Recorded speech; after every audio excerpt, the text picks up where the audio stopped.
पुष्कर सिंह धामी पहुंचे बद्रीनाथ धाम। सीएम धामी का तीर्थ पुरोहितों और बीजेपी कार्यकर्ताओं ने किया स्वागत। धामी ने बद्रीनाथ में की पूजा अर्चना। इस दौरान सीएम ने तीर्थ पुरोहितों और देवस्थानम बोर्ड के कर्मचारियों से की मुलाकात।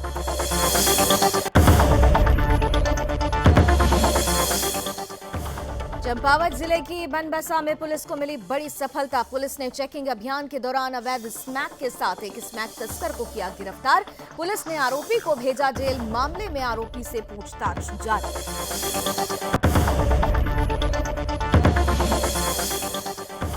भाजपुर के सामुदायिक स्वास्थ्य केंद्र में वैक्सीनेशन को 100% पूरा कराने के लिए सीएमएस डॉक्टर पंकज माथुर ने स्वास्थ्य विभाग के कर्मचारियों के साथ की बैठक में डॉक्टर पंकज माथुर ने स्वास्थ्य विभाग के कर्मचारियों को जल्द से जल्द वैक्सीनेशन का कार्य पूरा करने का दिया निर्देश।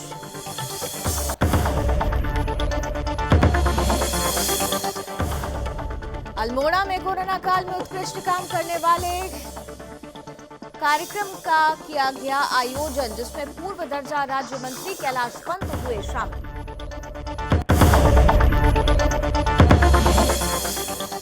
और विधानसभा चुनाव को लेकर सभी पार्टियों की तैयारी हुई शुरू। बीजेपी की तरफ से दिनेशपुर स्थित दुर्गा मंदिर प्रांगण में हुई बैठक की अध्यक्षता कैबिनेट मंत्री अरविंद पांडे ने की।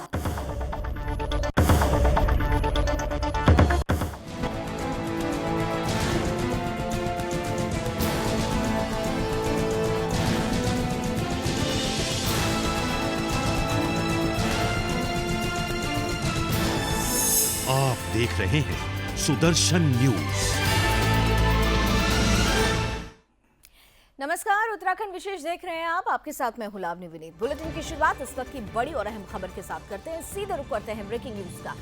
उत्तराखंड से ये बड़ी खबर है, जिसमें दरअसल एक कॉलेज का शुभारंभ किया गया है। अधिकारियों के साथ यहां पर इस मौके पर कई दिग्गज नेता मौजूद रहे।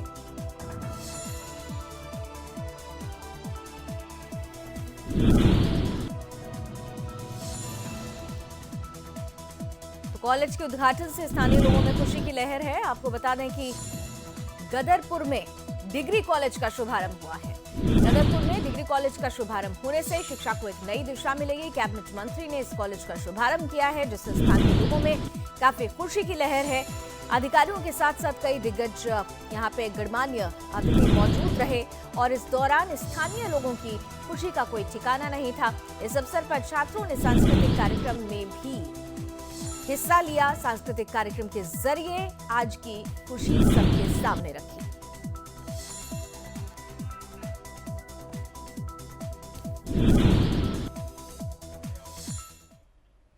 आइए आगे बढ़ते हैं। अब उत्तराखंड के सीएम पुष्कर सिंह धामी अपने तय कार्यक्रम के अनुसार भगवान बद्रीनाथ का दर्शन करने पहुंचे। सीएम का तीर्थ पुरोहितों और बीजेपी कार्यकर्ताओं ने भव्य स्वागत किया। सीएम धामी भगवान बद्री में पूजा अर्चना करने के बाद तीर्थ पुरोहितों और देवस्थानम बोर्ड के कर्मचारी अधिकारियों से मुलाकात करते हुए नजर आए। इस दौरान मास्टर प्लान के तहत भगवान बद्री विशाल में हो रहे कार्यों को लेकर भी कर्मचारी और अधिकारियों से उन्होंने बात की। वहीं भगवान बद्री विशाल सहित उत्तराखंड के 4 धाम में देवस्थानम बोर्ड को लेकर जिस तरह का आक्रोश तीर्थ पुरोहितों और हक हुकूकधारियों में है, उसे लेकर भी तीर्थ पुरोहितों ने सीएम के सामने अपनी बात रखी। और इस दौरान उनके साथ भाजपा जिला अध्यक्ष रघुवीर, जिला पंचायत सदस्य विक्रम बर्तवाल, विनोद नेगी, विनोद निवासी किशोर कुमार भी मौजूद रहे।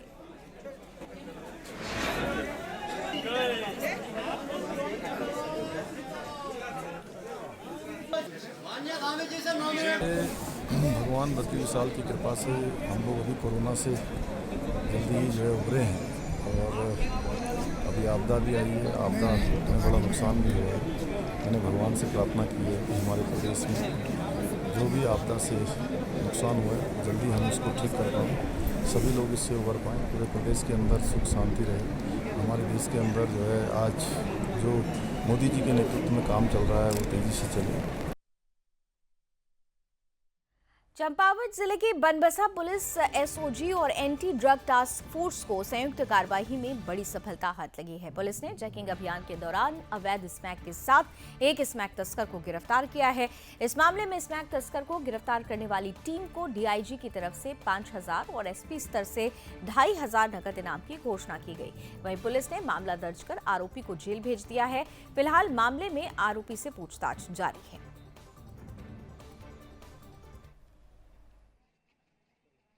देखिए, आज हमारे जो एडीटीएफ और एसओजी के साथ साथ में बनबसा पुलिस के द्वारा चेकिंग के दौरान में एक बड़ा स्मगलर जिसको कह सकते हैं जो स्मैक का था उसको पकड़ा है। ये जो तबरेज अख्तर है वो बेसिकली सितारगंज का रहने वाला है और ये जो हमारे जो चंपावत डिस्ट्रिक्ट है उसमें कई जगह पर सप्लाई भी करता। पहले भी जो हम लोगों ने कुछ लोगों से पूछता कि तो इसका नाम हमारे नॉलेज में आया था, तो उसके बाद से इसके ऊपर हमारी नज़र भी थी। तो आज ये पकड़ा गया जिसके कब्जे से लगभग 120 ग्राम के आसपास स्मैक इससे बरामद। और आपको बता दें कि इन सब के बीच लगातार वैक्सीनेशन को लेकर बाजपुर के सामुदायिक स्वास्थ्य केंद्र में वैक्सीनेशन को 100% पूरा कराने के लिए सीएमएस डॉक्टर पंकज माथुर ने स्वास्थ्य विभाग के कर्मचारियों और एनजीओ पदाधिकारियों के साथ बैठक की है। इस दौरान उन्होंने सभी से तत्परता के साथ वैक्सीनेशन के कार्य को पूरा कराने के निर्देश दिए। वैक्सीनेशन के कार्य में तेजी लाने के लिए बीते दिनों जिलाधिकारी ने सीएमएस डॉक्टर पंकज माथुर को निर्देश दिए थे, जिसके चलते सामुदायिक स्वास्थ्य केंद्र में सीएमएस डॉक्टर पंकज कुमार ने चिकित्सकों, आशा फैसिलिटेटर्स और एनजीओ के पदाधिकारियों के साथ बैठक की। बैठक में वैक्सीनेशन को पूरा कराने पर विचार विमर्श किया गया। साथ ही सीएमएस ने आशा फैसिलिटेटर्स से ग्रामीण क्षेत्रों में लोगों की लिस्ट बनाकर उपलब्ध कराने की बात कही।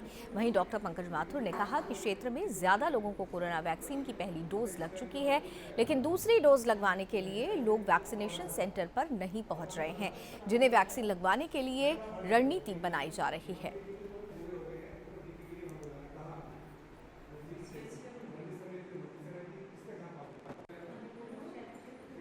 हमारा फर्स्ट डोज तो 100% पहुँच गया। हमारा सेकंड डोज के लाभार्थी के 84 दिन पूरे हो गए हैं, तो उसमें कुछ लोग निकल के नहीं आ रहे हैं। उनके दिन भी पूरे हो गए 84 दिन, उनकी लिस्ट भी हमें मिल गई है। या तो वो डर रहे हैं, या गर्भवती हैं, या स्तनपान करने वाली महिलाएं, या गंभीर हैं, या कहते हैं हम लगवाएंगे नहीं, तो उनको हमने आशा के माध्यम से उनको फ़ोन करवा रहे हैं। और भी हमारे वर्कर्स हेल्थ डिपार्टमेंट के फ़ोन कर रहे हैं कि आप आइए टीका लगवाइए।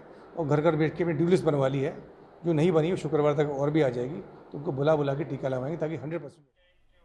इधर अल्मोड़ा जिले के विकासखंड ताड़ी खेत के चमड़ खान में कोरोना काल में उत्कृष्ट काम करने वाले के लिए कार्यक्रम का आयोजन किया गया, जिसमें कोरोना काल में उत्कृष्ट काम करने वाले 30 आशा कार्यकर्ताओं, चिकित्सा कर्मियों को पूर्व दर्जा राज्य मंत्री कैलाश पंत ने शॉल, पेन, डायरी, ऑक्सीमीटर देकर सम्मानित किया। पूर्व दर्जा राज्य मंत्री कैलाश पंत ने कहा कि कोरोना काल में आशा कार्यकर्ताओं ने, चिकित्सा कर्मियों ने अपनी जान को जोखिम में डालकर लोगों को सेवाएं दी। साथ ही उन्होंने कहा कि आशा कार्यकर्ताएं सरकार के साथ कदम से कदम मिलाकर काम कर रही हैं। आशा कार्यकर्ता शासन की हर छोटी बड़ी योजनाओं को लोगों के बीच जाकर जागरूक करती हैं, उन्हें पहुंचाती हैं। इसे देखते हुए कोरोना वॉरियर्स को सम्मानित किया गया है।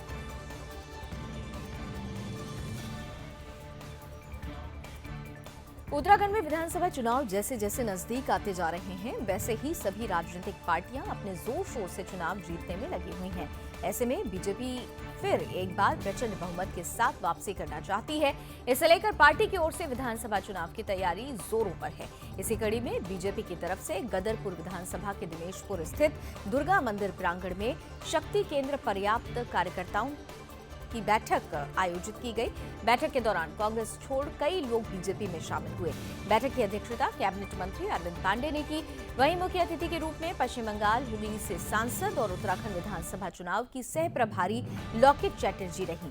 बैठक की मुख्य अतिथि और सह चुनाव प्रभारी लॉकेट चैटर्जी ने कार्यकर्ताओं को संबोधित करते हुए कहा कि बीजेपी का संगठन विश्व के किसी भी राजनीतिक संगठन से सबसे बड़ा है। बीजेपी पार्टी के बूथ स्तर तक के संगठन और कार्यकर्ताओं की मेहनत से ही बीजेपी को जीत हासिल होगी और यही हमारा बूथ का कार्यकर्ता और बूथ स्तर का संगठन मोदी सरकार की जन कल्याणकारी योजनाओं और कार्यों को जनता के बीच बताकर 2022 में प्रचंड जीत हासिल करेगा। हुआ था हम लोग लास्ट चुनाव में, असेंबली चुनाव में 3 था, 3 से 77 हुआ है। पूरा हमारा कार्यकर्ता बहुत मेहनत किया, लेकिन हम लोग को ये मालूम है 2 करोड़ 28 लाख वोट भारतीय जनता पार्टी ने पब्लिक ने, जनता ने दिए हैं। और हम लोग जो आगे वाला चुनाव आएगा उसमें हम लोग सरकार बनाएंगे। इधर बाजपुर थाने में दीपावली के त्योहार पर लगने वाले पटाखे बाजार को लेकर एसडीएम राकेश चंद्र तिवारी और सीओ वंदना वर्मा की अध्यक्षता में बैठक आयोजित की गई। बैठक में प्रशासन ने पटाखा बाजार को रामलीला मैदान से हटाकर अनाज मंडी में लगाने की बात कही, लेकिन व्यापारियों ने अनाज मंडी में पटाखा बाजार नहीं लगाने की मांग की। दरअसल दीपावली के पर्व को धूमधाम से मनाने के लिए सभी लोग पटाखे खरीदते हैं और इस दौरान पुलिस प्रशासन ने रामलीला मैदान में लगने वाले पटाखा बाजार को इस साल अनाज मंडी में लगाने की बात कही, जिसका व्यापारियों ने विरोध किया। इस दौरान व्यापारियों ने पटाखा बाजार को इंटर कॉलेज मैदान और ब्लॉक के सामने लगाने की मांग उठाई है। व्यापारियों की मांग के चलते एसडीएम ने पुलिस प्रशासन को तीनों स्थलों का निरीक्षण करने के निर्देश दिए हैं। वहीं बैठक में धनतेरस के पर्व के दिन बाजार में आने वाले भारी वाहनों पर रोक लगाने की भी बात कही गई है। एसडीएम ने कहा कि जल्द ही पटाखा बाजार को लगाने के लिए जगह चिन्हित कर दी जाएगी।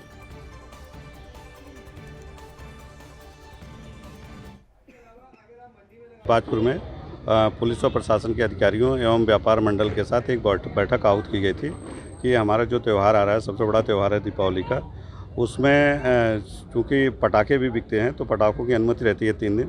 तो चूँकि यहाँ रामलीला ग्राउंड में पटाखे बिकते हैं तो आज एक सर्वसम्मत से ये निर्णय लिया गया है कि भीड़ भाड़ को देखते हुए मार्केट से थोड़ा बाहर जो है पटाखे की दुकानें लगें। तो 3-4 स्थान के सुझाव आए हैं, जिसे जीआईसी है और धर्मशाला है, ब्लॉक के सामने है, उसके अलावा बंडी के स्थान। तो उसमें निर्णय लिया गया है कि व्यापार मंडल अध्यक्ष, सीओ, एसडीएम और इंस्पेक्टर ये सब कल सायं 4-5 बजे उन स्थानों का विजिट कर लेंगे और जो उसमें से सूटेबल स्थान होगा वहाँ पटाखे की।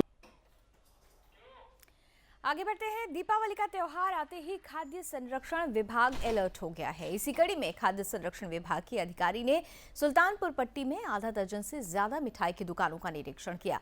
इस दौरान टीम ने कई दुकानों के सैंपल भी लिए। दरअसल दीपावली के त्योहार पर मिठाई की ज्यादा डिमांड होने पर कई दुकानदार मिलावट करने से पीछे नहीं हटते हैं, जिस पर रोक लगाने के लिए खाद्य संरक्षण विभाग के अधिकारी ने सुल्तानपुर पट्टी में कई दुकानों का जायजा लिया। वहीं खाद्य संरक्षण विभाग की टीम के निरीक्षण की सूचना मिलते ही मिठाई विक्रेताओं में हड़कंप मच गया। इस दौरान खाद्य संरक्षण विभाग के अधिकारी अन्नपूर्णा झा ने कहा कि लगातार मिलावटी मिठाई बेचे जाने की शिकायत मिल रही थी। इसके चलते दुकानों का निरीक्षण किया गया। उन्होंने कहा कि मिठाई के सैंपल में सही गुणवत्ता नहीं पाए जाने पर दुकान के मालिकों के खिलाफ कार्रवाई अमल में लाई जाएगी।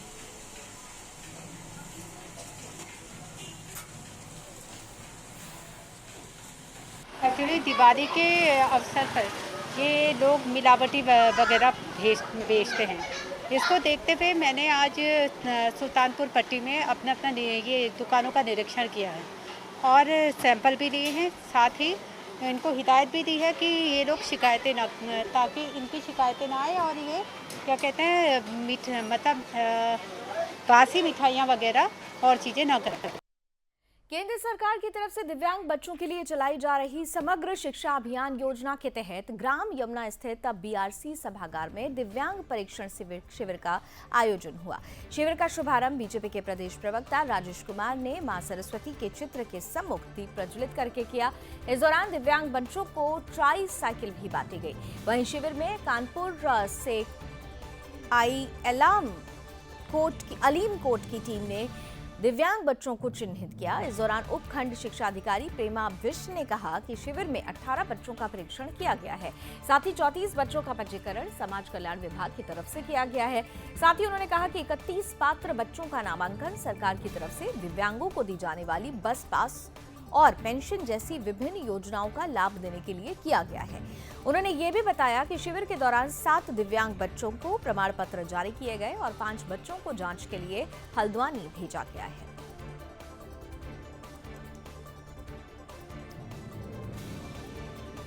ये साफ नियत सही विकास के साथ, चाहे केंद्र की सरकार हो या अभी प्रदेश की पुष्कर सिंह धामी सरकार हो, आज हर चीज़ को लेकर के प्रदेश की सरकार हर विषयों को लेकर के गंभीर है। उसी के निमित्त जो हमारे कक्षा 6 से जो 6 वर्ष की आयु से लेकर के बच्चे 18 वर्ष के हैं, उन सब के लिए यहाँ जो हमारा बीआरसी नमूना है, यहाँ पर हमारी जो उपखंड शिक्षा अधिकारी महोदय उनके द्वारा जो चयनित छात्र व छात्राएं हैं डीडीआरसी के माध्यम से दिव्यांगता या विकलांगता उनके मार्ग में बाधक ना बने, ऐसे उपकरणों को जो है उपलब्ध कराए गए। हरिद्वार से अगली खबर, जहां पुलिस को कामयाबी हाथ लगी है। पुलिस ने फर्जी आईपीएस को गिरफ्तार किया। ये फर्जी आईपीएस थाने पहुंचकर फ्री की व्यवस्था की मांग कर रहा था। इसके बाद पुलिस ने जब गहनता से जांच की तो आईपीएस बताने वाला फर्जी निकला। बताया जा रहा है कि आईपीएस बताने वाला व्यक्ति मुंबई का रहने वाला है, जिसका नाम सागर वाघमारे है। अपने आप को 2018 बैच का आईपीएस अधिकारी ये बता रहा था, लेकिन जांच में आईपीएस अधिकारी फर्जी निकला। पुलिस की पूछताछ में व्यक्ति ने बताया कि आईपीएस की तैयारी और लॉ की पढ़ाई ये कर रहा है। फिलहाल मामले में पूछताछ जारी है।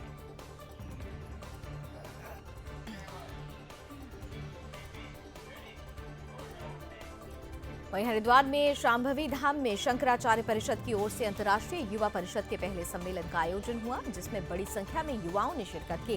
शंकराचार्य परिषद धर्म के क्षेत्र में युवाओं की भागीदारी बढ़ाने के लिए जगह जगह इस तरह के आयोजन कर रही है, जिसमें देवभूमि हिमालय को गैर हिंदुओं से मुक्त करने और हिंदू धर्म को और ज्यादा मजबूत करना शामिल है। शंकराचार्य परिषद जल्द ही देश भर की चारों शंकराचार्य पीठ पर युवा संतों को बैठाएगी। शंकराचार्य परिषद प्रमुख स्वामी आनंद स्वरूप जी का कहना है कि देश की चारों पीठों पर बैठे शंकराचार्य अब वृद्ध हो चले हैं। अब ऐसे में इन चारों पीठों पर योग्य युवा की नियुक्ति होनी चाहिए और इसकी तैयारी भी शुरू हो गई है। वहीं अखाड़ा परिषद में भी युवा संतों की बड़ी भागीदारी की शंकराचार्य परिषद ने वकालत की है।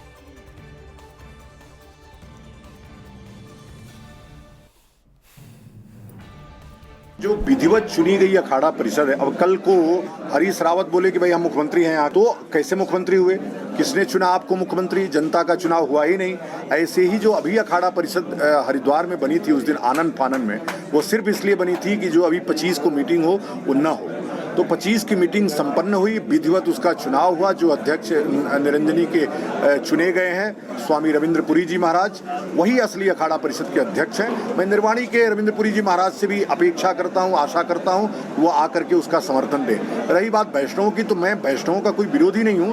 वैष्णव संप्रदाय के लोग हमारे पूज्य हैं, लेकिन अखाड़े का कॉन्सेप्ट उसमें नहीं है, वो बिल्कुल नया है। इसलिए उस परिषद में सम्मिलित होने की आवश्यकता वैष्णवों को नहीं है। वही मैं मांग कर रहा हूं। पिछली बार इधर उत्तराखंड के सीएम पुष्कर सिंह धामी अपने विधानसभा क्षेत्र खटीमा पहुंचे, जहां सीएम ने खटीमा फाइबर कारखाने के परिसर में बीजेपी कार्यकर्ताओं, बूथ अध्यक्षों और शक्ति केंद्र प्रभारियों से मुलाकात की। इस अवसर पर सीएम धामी ने बीजेपी कार्यकर्ताओं को आगामी 2022 चुनाव को लेकर जीत का मंत्र दिया। साथ ही पार्टी को संगठन स्तर पर मजबूत करते हुए सरकार की रीति नीतियों को जन जन तक पहुंचाने का भी आह्वान किया। इस अवसर पर दर्जनों लोगों ने सीएम के समक्ष बीजेपी में आस्था व्यक्त करते हुए बीजेपी की सदस्यता ली। साथ ही सीएम ने पार्टी कार्यकर्ताओं की समस्याओं को भी इस अवसर पर सुनकर उन्हें समाधान करने के निर्देश जारी किए।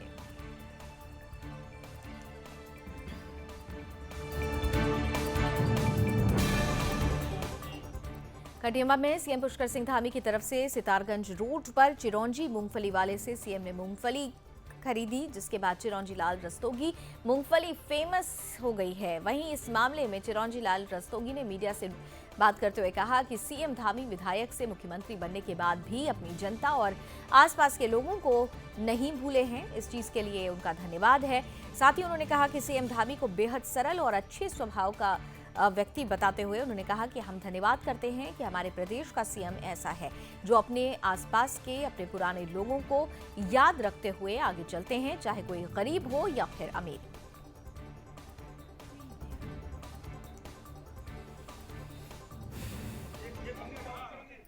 मिलनसार आदमी है, उनके ध्यान में मतलब उनका बड़ा कोई भी नहीं है, उनके लिए सब बराबर है और सब जनता का ख्याल रखते हैं और मिलनसार आदमी है। कोई मतलब उन्हें गर्व या कुछ भी नहीं है। कल के लिए भगवान करे, हम तो कह रहे हैं ऐसे मुख्यमंत्री हमें बार बार उत्तराखंड के लिए दें जो सब जनता का ख्याल रखे और मतलब विकास भी पूरा कर रहे हैं और सभी का ध्यान भी रख रहे हैं। इधर उधम सिंह नगर के किच्छा में देश की आजादी की 75वीं वर्षगांठ के मौके पर अमृत महोत्सव के उपलक्ष्य में किसान गोष्ठी का आयोजन किया गया। कार्यक्रम के दौरान केंद्र सरकार की तरफ से किसानों के हित में चलाई जा रही तमाम योजनाओं की जानकारी देते हुए किसानों को जागरूक किया गया। कार्यक्रम में वक्ताओं ने किसानों से केंद्रीय योजनाओं का लाभ उठाने का भी आह्वान किया। किच्छा में आयोजित किसान गोष्ठी में कृषक भारती कोऑपरेटिव लिमिटेड के अधिकारियों ने किसानों को जागरूक करते हुए कम लागत में अधिक पैदावार प्राप्त करने के गुर सिखाए। कंपनी के मुख्य राज्य वितरण प्रबंधक गजेंद्र कुमार ने किसानों के हित में कंपनी की तरफ से चलाई जा रही तमाम योजनाओं की विस्तार से जानकारी दी। कार्यक्रम के दौरान कंपनी के अधिकारियों ने कृषि भूमि का रखरखाव, फसल की बुआई, कीटनाशक दवाओं के छिड़काव का समय और तरीका, मिट्टी की गुणवत्ता और उर्वरता के बारे में जानकारी देकर किसानों को जागरूक किया। आयोजित कार्यक्रम में कंपनी के अधिकारियों ने कहा कि कृषि भूमि की उर्वरता और गुणवत्ता की जांच के लिए कंपनी की तरफ से मिट्टी का निःशुल्क परीक्षण किया जा रहा है ताकि किसानों को अपने खेतों की मिट्टी के बारे में विस्तार से जानकारी मिल सके।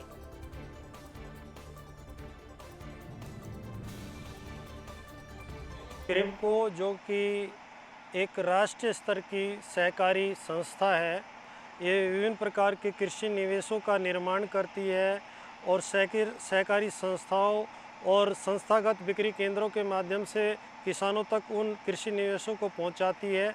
उसी के परिप्रेक्ष्य में एक क्रिप्को ने अपनी बीज इकाई यहाँ किच्छा में स्थापित की है। जो ये क्रिप्को के माध्यम से जो ये किसानों की एक मीटिंग की गई है, इसमें इन्होंने हमें एक तो वर्मी कंपोस्ट के बारे में बताया कि हम अपनी ज़मीनों को ऊसर होने से कैसे बचाएं, क्योंकि हम लोग जो है खाद का जो है अनावश्यक मात्रा में इस्तेमाल करते चले जा रहे हैं, उसका ज़मीन का दोहन करते चले जा रहे हैं।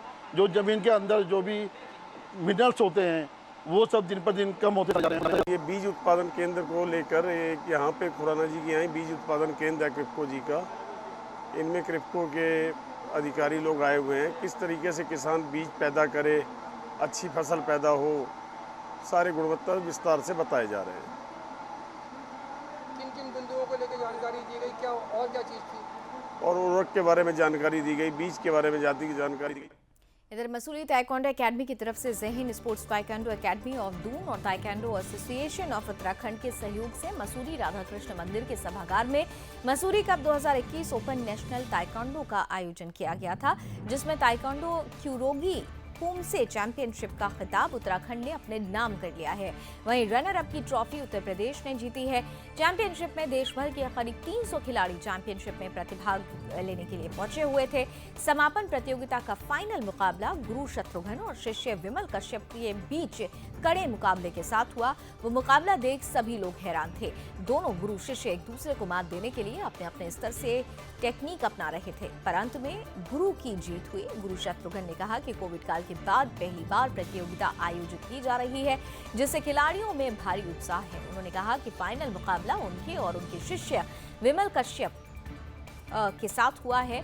जो हुनर उनके तरफ से दिखाया गया था उसने मुकाबले में इस्तेमाल किया, जिससे वो काफी खुश हुए। उपाध्यक्ष अजय हांडा ने कहा कि 2 साल से कोरोना के कारण प्रतियोगिता का आयोजन नहीं हो पा रहा था, जिससे खिलाड़ी ने अपने हुनर का प्रदर्शन दिखाया है। वहीं इस बार प्रतियोगिता में सभी खिलाड़ियों ने अपना बेस्ट दिया।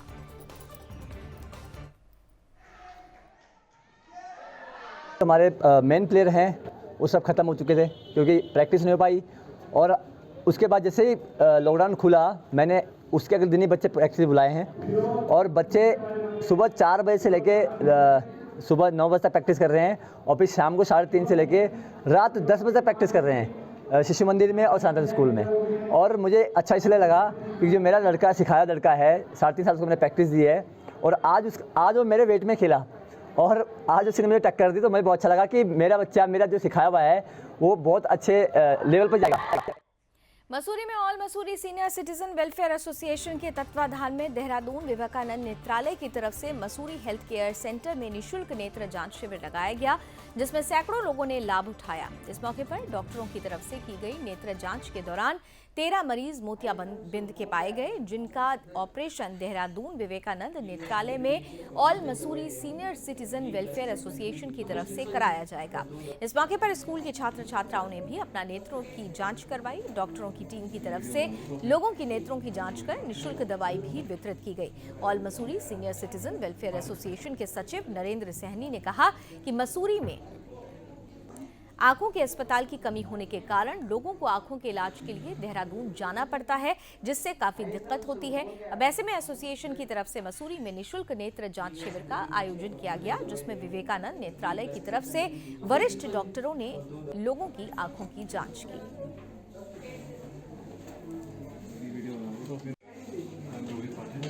मसूरी में हम देख रहे हैं कि चिकित्सा सुविधाएं हालांकि समय के साथ काफ़ी सुधार हुआ है उसमें, पर आज भी आंखों का कोई यहाँ चिकित्सक होल टाइम उपलब्ध नहीं है, जिसकी और बहुत सारे हमारे पास स्टूडेंट्स हैं यहाँ पे और वरिष्ठ नागरिक हैं जिनको आंखों की समस्या के लिए यहाँ तो देहरादून जाना पड़ता है और उसका कोई एकदम से निदान नहीं हो पाता। इसी समस्या को ख्याल में रखते हुए वरिष्ठ नागरिक संगठन ने यह निश्चय लिया कि जी हम यहाँ पे कैंप समय समय पर लगाते रहें। आज ये पहला कैंप इस साल का पहला कैंप है कोविड के बाद। पर्यावरण संरक्षण के उद्देश्य से नगर निगम ऋषिकेश की ओर से मैराथन दौड़ आयोजित की गई। मैराथन में सैकड़ों युवा और बुजुर्गों ने प्रतिभाग लिया। मेयर अनीता ममगई की अध्यक्षता में मैराथन का आयोजन हुआ। इस मैराथन में मुख्य अतिथि के तौर पर हिमालयन इंस्टीट्यूट के कुलपति डॉक्टर विजय धस्माना शामिल हुए।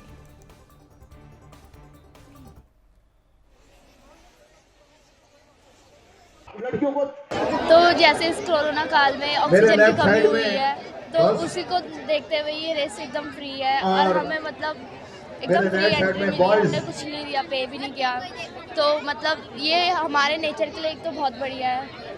और क्या बोलना, आपको पहले तो अपना ऑक्सीजन मास्क हटाना नहीं चाहिए पहली बात, क्योंकि पॉल्यूशन इतना हो रहा है कि आजकल यहाँ ऋषिकेश में भी इतना कोहरा जमा रहता है दिल्ली की तरह। हम सभी के लिए बड़ा हर्ष का विषय भी है कि नगर निगम ऋषिकेश द्वारा वायुथन करवाई जा रही है और ये वायुथन अपने पर्यावरण को बचाने के लिए, पर्यावरण को सुरक्षित रखने के लिए आज हमारे छोटे छोटे बच्चे, नौजवान, युवा, बुजुर्ग सभी दौड़ेंगे और पूरी सड़कों में, गलियों में जाके पर्यावरण को बचाने के लिए, सुरक्षित रखने के लिए आज संदेश देंगे।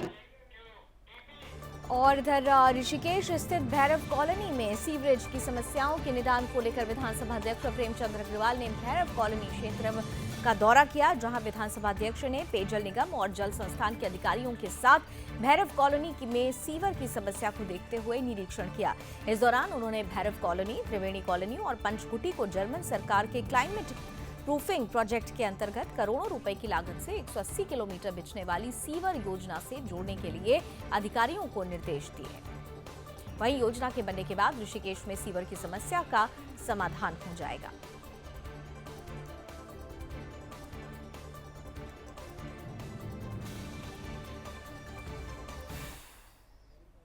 और पंचकुटी, ये देखिए भैरव कॉलोनी, त्रिवेणी कॉलोनी और पंचकुटी ये मेरे विधानसभा क्षेत्र का हिस्सा है और यहाँ पे सीवरेज की समस्या आज से नहीं, बहुत पुरानी है।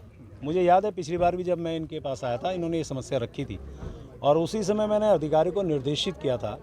लेकिन आज इसमें कुल मिला के जो मेरे यहाँ एक बहुत बड़े KFW से हमारा बहुत बड़ी प्रोजेक्ट बन के तैयार है। और चलिए इसी के साथ उत्तराखंड विशेष में अभी बस इतना ही, लेकिन देश और दुनिया की तमाम खबरों के लिए आप जुड़े रहिए सुदर्शन न्यूज के साथ। जय हिंद।